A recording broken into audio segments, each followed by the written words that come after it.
Howdy, folks. I'm Rich Sony, and this is Goodbye, GUI, a Terminal Foundations course by Coderiffs, Week 1, Episode 3. Today, as promised, I'm going to show you several ways to improve your efficiency and speed within the terminal. There's a lot of commands, so let's just get right into it. Okay. Tab completion. When you hit tab twice in the terminal, it will try to complete. Sometimes it'll do it once if there's no more completions. So it's kind of like you might have to hit it twice. I said that a little weird. So if I type O and hit tab, it's going to show me all the commands I can type that start with O.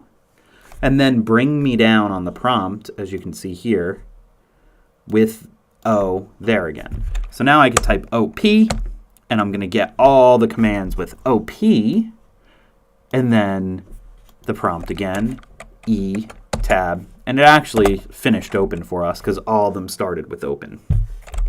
This also works with paths, and it's way more powerful with paths. So if we do LSD and hit tab, LSD tab twice.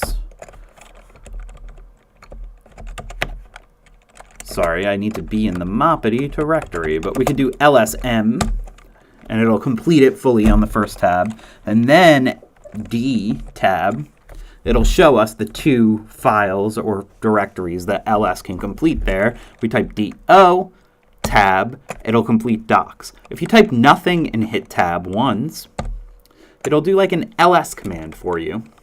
You might need to hit it twice, actually, sorry. And then _once tab, static. So that's tab completion. You gotta kind of play around with it to get it. I tried to explain how it works, but just use tab a lot and you'll get used to it. And it's a game changer. You're gonna use it all the time, I promise. Anyway, the next one is a quickie. If we are in this directory, even let's go a little bit further. Let's go into like docs, right? If we're in this directory, in the past, if we wanted to go home, we would do like CD, some crazy thing. If you want to go home specifically, you can just type CD with nothing else, and it'll take you home. Check it out. So we are home now. And that's a quick shortcut to restart your flow. And finally, history.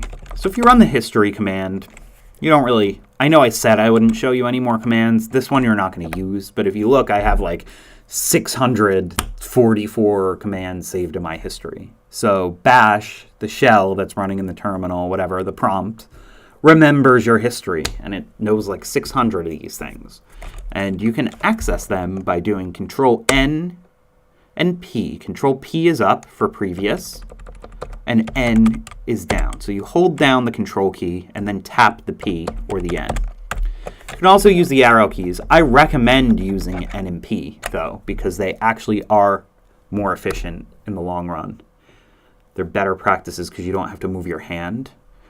But regardless, if you're going to use nothing instead, use the arrows. It's so much faster. And those are my tips for today. As I said, this week, the whole remainder is all tips. I have a bunch more, so next time I'll show you more. And I'll see you then.